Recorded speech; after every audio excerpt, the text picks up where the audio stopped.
for those of you who are kind of worried about my plant, Carlos, he's called. I know he's kind of doing this weird thing in the top of his body, but he's growing like plenty of new leaves down there. Yeah, I'm just still figuring out this being a plant parent thing. Okay, so yeah. Hey everyone, welcome back to the channel! Siren here, and for those of you who haven't seen me before, I am a witchcraft practitioner, dancer, and a tarot and oracle lover. Yay! Today I'm filming in my dance studio, what I lovingly call my dance studio, because I cannot live like a normal person, I live like a dancer, so I adjusted my small as hell apartment to have a dance studio, okay? So, to just have a little bit of a change of scenery and also to let my partner have the other room for a moment and chill there a little bit. So, okay, I have touched upon a few tarot topics on the channel already, but I promised this channel was also going to be about witchcraft, so today is the day, yay, that we are going to be talking about witchcraft. So on today's video, I'm going to be touching on some things that I wish I knew before I got into witchcraft, but not in a way like I'm regretting anything. I just sort of want to give people an advice when you are just getting into witchcraft. Let's say just a little bit of pieces of advice that I wish I got when I was first starting out. I think a lot of these points that I'm going to be touching on today are commonly known among witches. If you are a seasoned practitioner, you're most probably going to agree with me, I think. Let me know in the comments. But this video is specifically made for those of you who are kind of beginners, or if you just want to hang out with me and talk witchcraft a little bit, you are also very welcome. I pretty much just wanted to give my take on few of these points, you know, because some of them I have seen later on my witchcraft journey, but some of them I haven't till now. So I thought, you know what, why don't I bring them to the conversation? So without further ado, let's just dive right into it.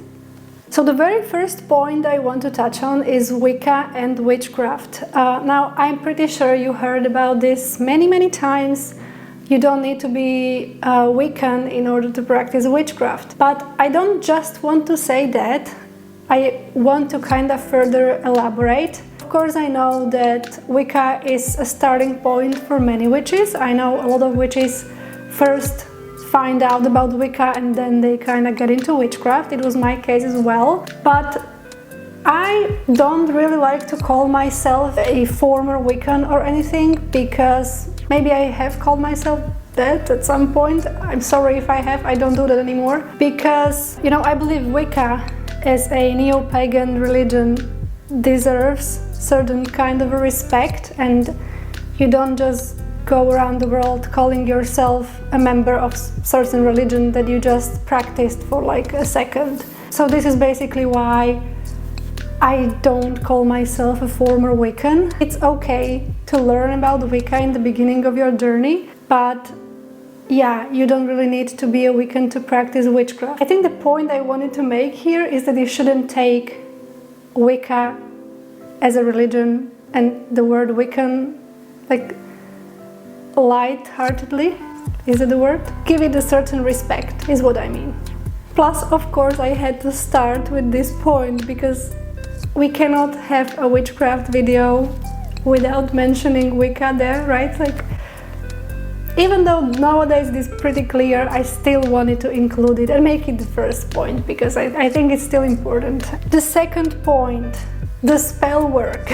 You do not need to practice spell work every day of your life in order to call yourself a witchcraft practitioner. I really wish I knew this, because I felt when I was getting into witchcraft, you know, it's all exciting, you learn about spells, the magical practice of it all, and there is a certain pressure that you need to like get good at it and you have to do something all the time. But let's be real, you don't always have something to make a spell for.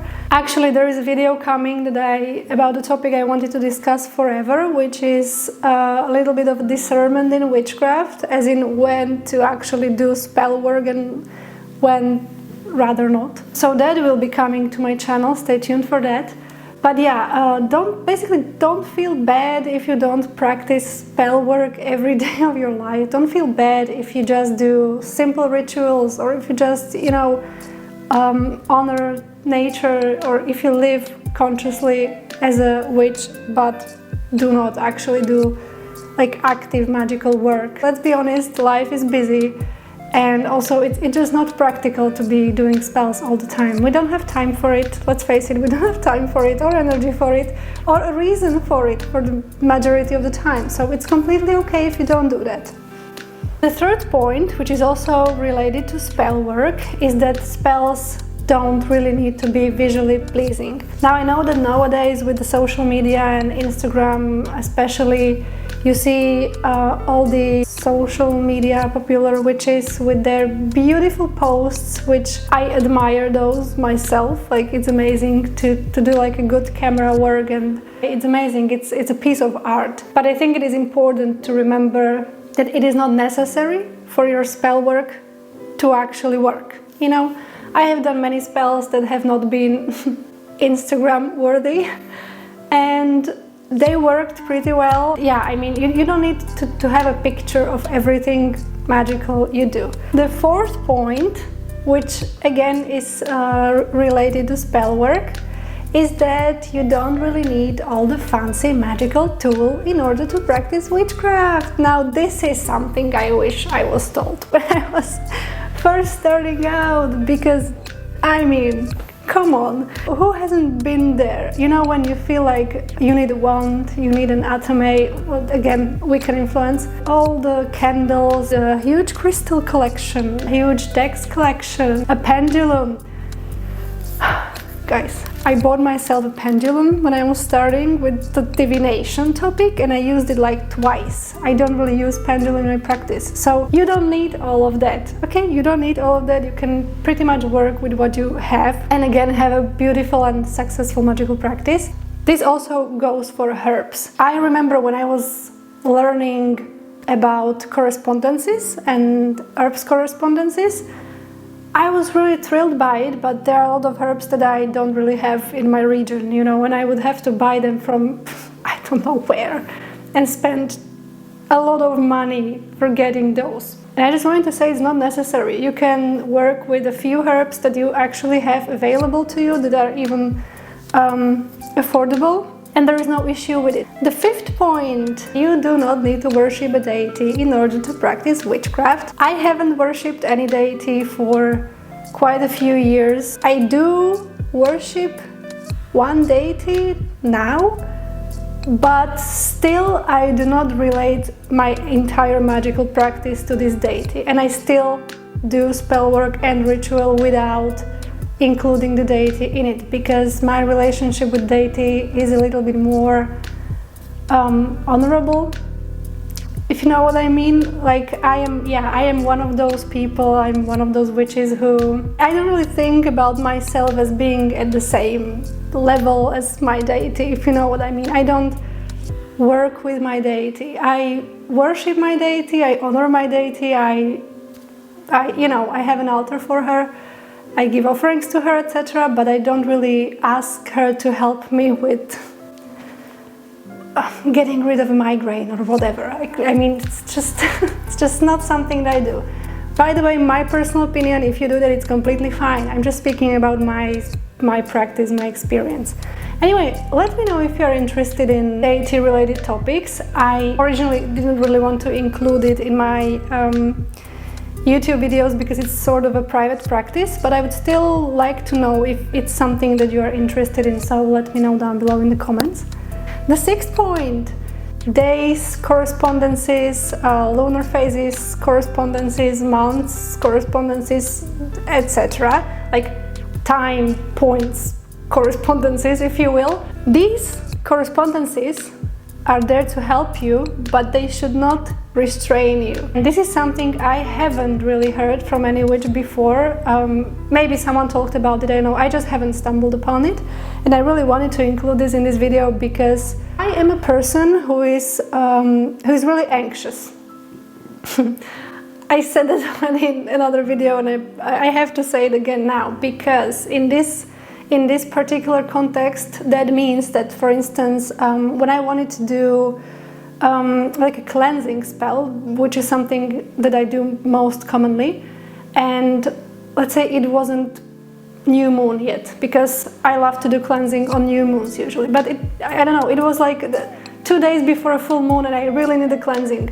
At some points I felt really restricted, as in like, oh, I can't do cleansing right now because I'm not at the moment that it should be done, which, by the way, some people do it on full moons, some people do it on new moons. It's super subjective actually, but yeah, I felt like, oh, I can't do that now, like what do I do? You can do it. You can do it anytime, any day you want. You don't really have to be following up every single correspondence because you will just go mad and it's not helpful. Don't bully yourself into following every single time correspondence. You don't need to do that, okay?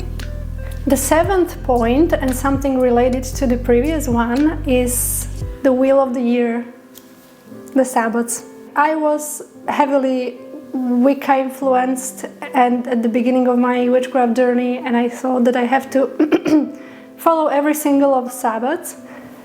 I don't do that anymore because I feel like it is a little bit too much for me, you know, all of these festivities. I do follow some of the Sabbats, but not all of them. And I used to feel bad about it, like, what kind of witch are you if you don't follow the Sabbats? You are just as good of a witch as anyone else if you follow or not follow the Sabbats, okay? I think it should be super personal, and we shouldn't be, again, bullying ourselves into following something that doesn't really feel natural or right for you. For some people it does. It's perfect, amazing. If you enjoy them, keep enjoying them, like, it's amazing. I really love seeing witches celebrating these festivities, but I personally just, I don't know. I'm a little bit of a rebel as well, so if there is a rule, I will break it at some point, at least till a certain, you know, extent. So you can totally do it too, you know, you're not obligated to follow all the Sabbats. The 8th point, labels in witchcraft. I find it as such a restrictive thing. I mean, I get it, it can help you to a certain point, you know, to kind of feel included in something, or if you want to explain your practice to someone. When I first started learning about witchcraft, I really felt the urge to find a label for myself, you know, like you have to be an elemental witch or a forest witch or a water witch or a weather witch. I don't know, the eclectic, even the term eclectic witch just bugs me, okay? It just bugs me, I don't know why. I don't like the word. But yeah, it can be helpful, but again, I found it incredibly restrictive, because in my personal case, I really wanted to call myself a water witch for a long time. When I first found out about water witchcraft from Anwin Avalon, she's such an incredible witch, by the way, really a fan. I felt really excited. I really wanted to, you know, go into this water witchcraft journey and be a water witch, but I quickly figured it wasn't for me. Once again, personal opinion. The point being, I figured, you know, yeah, water is a big part of my witchcraft practice. I do use water in a huge extent. But when it comes to actually working with water spirits, for instance, I don't do that because I don't have really an access to a body of water. I live in a city, and even though there is a lake nearby, it's just not, it's really crowded. You cannot just go there and practice witchcraft, it's not safe, okay? I didn't feel like I can just own a word water witch, you know? And I'm a person who really loves water. Like I have so many water placements in my chart. I love being around bodies of water, I love swimming, etc. I love it all, but the term the label water witch just doesn't fit me. So yeah, with all that being said, I just want to say, don't pressure yourself to label yourself or to, you know, call yourself a certain type of a witch. You can just practice witchcraft and figure it out. And if you never figure it out, it's fine as well. Like, look at me, I just call myself a witch, and that's pretty much it. And if someone wants to know what kind of witchcraft I practice or what I do, what are my rituals, what are my beliefs, etc., we can get into that conversation with no problems, but kinda without labels. So just wanted to say that. The point number 9, I think I should have included this like in the beginning when I was talking about the witchcraft tools, but never mind, it is the point number 9 right now. Candles are not the only possible spellcraft tool. Okay, you don't need to use candles to do all of your spell work. I know it is the go-to because, again, witchcraft related posts on social media, etc., and the movies and everything, there's always a candle burning, right, when the working is going on.